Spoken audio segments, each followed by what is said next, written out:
10 مساء بتوقيت أسمر. أعزائي المشاهدين في كل مكان، أسعد الله مساءكم بكل خير، وإليكم من الفضائية الإريترية نشرة الأخبار لهذا المساء، معكم فيها نور الدين خليفة، وأبدأها لكم بأهم ما ورد فيها من أنباء.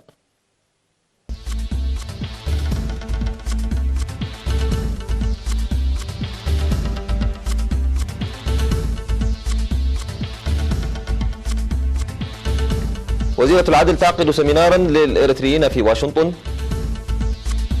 إريتريا تشارك في مؤتمر مكافحة التصحر. تأهيل قادة مراكز الشرطة في إمباتكالا. الرئيس الإيراني يرفض إجراء مفاوضات ثنائية مع واشنطن. ليلة جديدة من أعمال العنف المناهضة للأجانب والنهب في جنوب أفريقيا. والإعصار دوريان يقتل 5 في جزر البهاما ويهدد الساحل الأمريكي.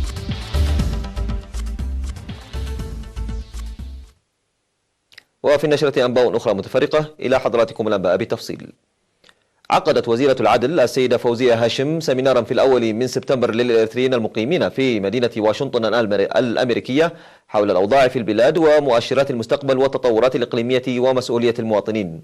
وأوضحت السيدة فوزية التصدي القوي وروح النضال الذي أبداه الشعب الإريتري في السنوات العشرين الماضية للدفاع عن سيادته واستقلاله بوحدة قوية وتضحيات كبيرة، ودعت الإريتريين في المهجر لتقوية صفوفهم وتعزيز مساهمتهم في الوقت الذي ينطلق فيه الشعب الإريتري والحكومة لتحقيق التطور المشهود في المرحلة الجديدة. وطلبت جميع المواطنين لمراجعة واعية للمستندات المصحوبة بالدراسات والأدلة عن الإنجازات التي تحققت في برامج التنمية عامة وإرساء البنى التحتية وتوسيع خدمات التعليم والصحة والعدل وغيرها بصفة عامة.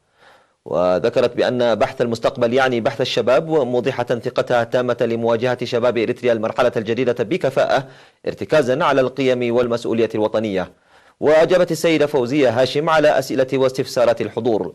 من ناحية ثانية افتتح رسميا في 31 من أغسطس المبنى الجديد للجالية الإريترية في واشنطن وضواحيها. تشارك إريتريا في مؤتمر الأمم المتحدة لمكافحة التصحر 14 المنعقد في مدينة نيودلهي الهندية.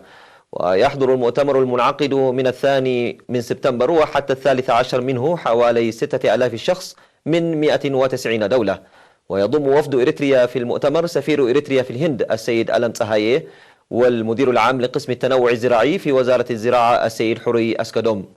وتقدم إريتريا في المؤتمر توضيحا مصحوبا بعرض الصوت والصورة والملصقات عن أنشطتها لمكافحة انجراف التربة وتخصيبها. كما أعد الفنان الأستاذ هابت ولدمسكانا 35 لوحة توعوية بعنوان الفن لبيئة خضراء تعكس مكافحة التصحر والتشجير وفوائده. وتعمل مبادرة مكافحة التصحر للأمم المتحدة التي تأسست عام 1994 بمعاهدة دولية مرتبطة بالبيئة والتنمية، تعمل لإدارة تنمية مستدامة للأراضي ومكافحة التصحر.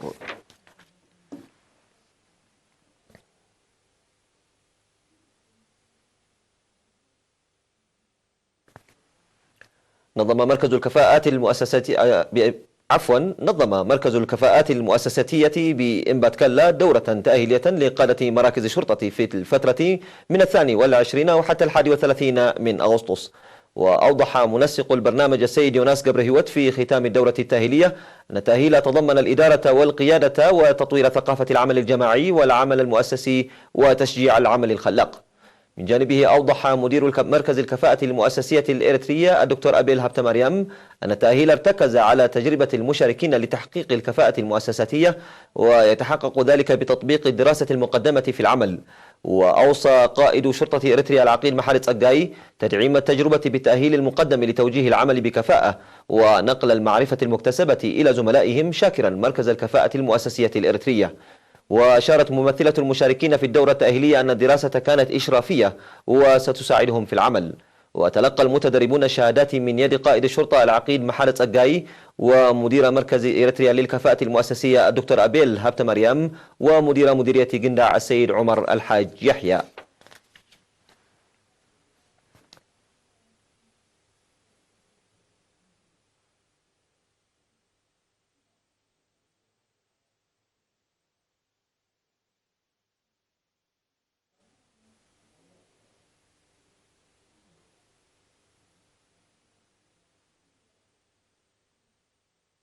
حققت جهود تأهيل المعاقين وإيجاد مصدر دخل لهم لتحسين حياتهم المعيشية نتائج مرضية في مديرية نقفة. وأوضح عضو اللجنة التنفيذية ومسؤول التنظيم والمعلومات في جمعية معاقي الحرب السيد أبراهام كفلاتسين في الاجتماع الذي عقده في 30 من أغسطس بمدينة نقفة لبحث أنشطة تحسين معيشة المعاقين، أوضح عن جهود قوية تبذل لمشاركة المعاقين في كافة المجالات وضمان حقوقهم الأساسية. من جانبها أوضحت عضوة الجمعية السيدة لوتشيا مبراتو أن الجمعية تعمل لدراسة أوضاع الأعضاء الراهنة لتقديم الدعم الاقتصادي وتجنيبهم الاتكالية. وطالب المجتمعون لإيجاد وسيلة لمتابعة أوضاع المعاقين الصحية وحصولهم على الخدمات الصحية عن قرب، وفتح فرص القروض سواء عبر الجمعيات أو الأفراد لتحسين أوضاعهم المعيشية. واختار الاجتماع ممثلي المديرية للمشاركة في المؤتمر الرابع لجمعية معاقي الحرب هذا، وعقد اجتماع مماثل في مدينة أفعبت.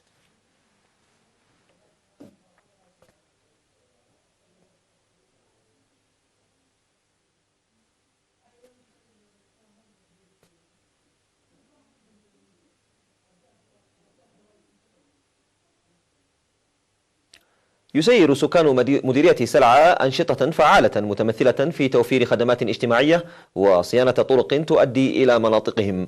وأوضح أعضاء لجنة التنمية في المديرية عن اكتمال أكثر من 50% من أعمال الصيانة الجارية، حيث تربط الطرق بين منطقتي حمبكتا وحتى ركب بطول 161 كيلومترا، ومن منطقة ديباساتا حتى ركب 110 كيلومتر، ومن منطقة طحرة حتى ركب 63 كيلومترا.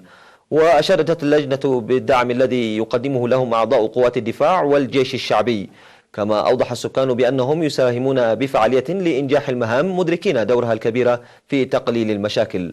هذا وتبعد مديرية سلعة التي تعد إحدى مديريات إقليم الغاشبركة 16 ويقطنها 24 ألف نسمة من السكان، تبعد من الناحية الشمالية من مديرية أغردات 270 كيلومترا. مشاهدينا الكرام، كانت تلك أخبارنا الداخلية. فاصل قصير وأوافيكم بالأخبار على الصعيد العالمي، ابقوا معنا.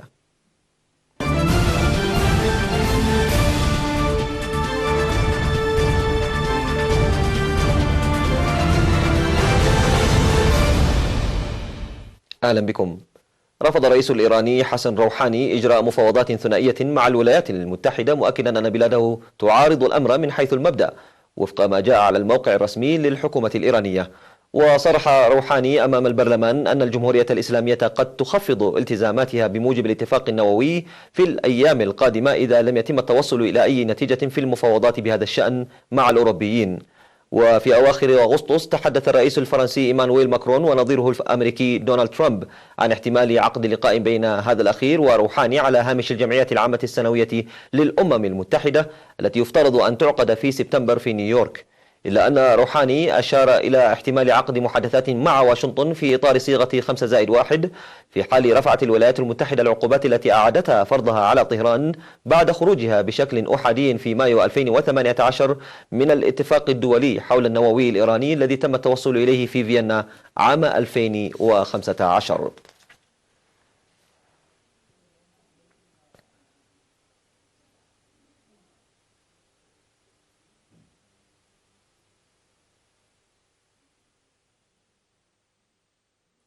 تقوم شرطة جنوب أفريقيا بدوريات في شوارع جوهانسبرغ بعد ليلة ثانية من أعمال العنف المناهضة للأجانب والنهب، حيث تم إحراق متاجر، فيما عملت الشرطة إلى إطلاق الرصاص المطاطي لتفريق مثيري الشغب. واندلعت أعمال العنف ليلة الاثنين الثلاثاء في حي ألكسندرا في جوهانسبرغ المتاخم لحي سانتندون المالي، وتم إحراق عدة متاجر ونهب أخرى في الحي. وتشهد جنوب أفريقيا موجة جديدة من أعمال العنف ذات الطابع المناهض للأجانب. وبدأت أعمال الشغب بعد مقتل 3 أشخاص في حريق لم تتضح أسبابه بعد في مبنى بوسط مدينة جوهانسبرغ، قبل أن تمتد إلى مناطق أخرى في العاصمة الاقتصادية لجنوب أفريقيا، ثم إلى بريتوريا العاصمة السياسية الواقعة على بعد 60 كيلومترا منها. وتم توقيف أكثر من 110 أشخاص بحسب آخر أرقام السلطات التي أشارت إلى مقتل مدنيين في ظروف لم تتضح بعد.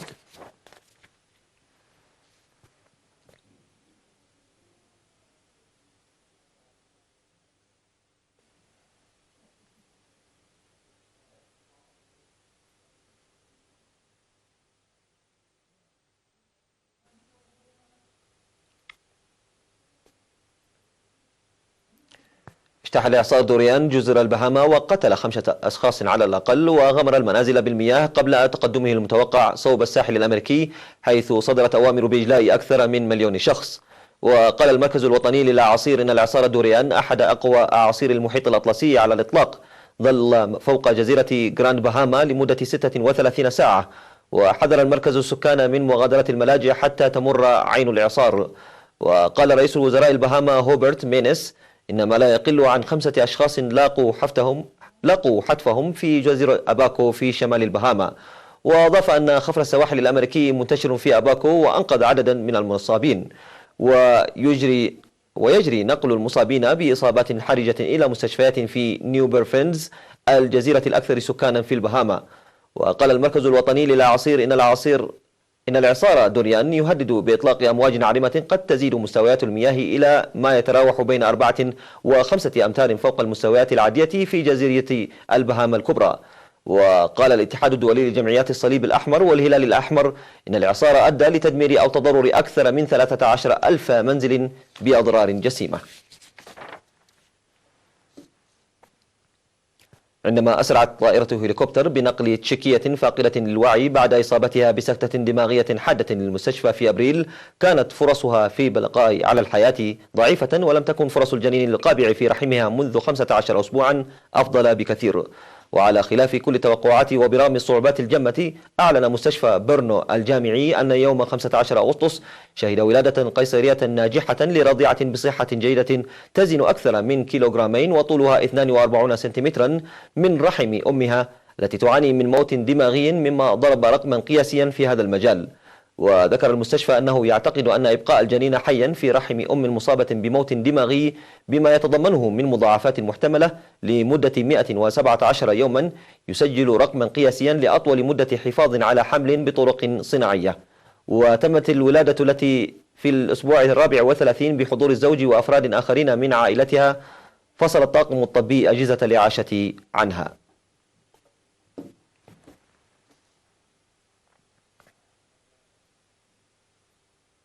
ختام نشرة الأخبار لهذا المساء. أعزائي المشاهدين، تحية لكم من الفضائية الإريترية، وإلى اللقاء.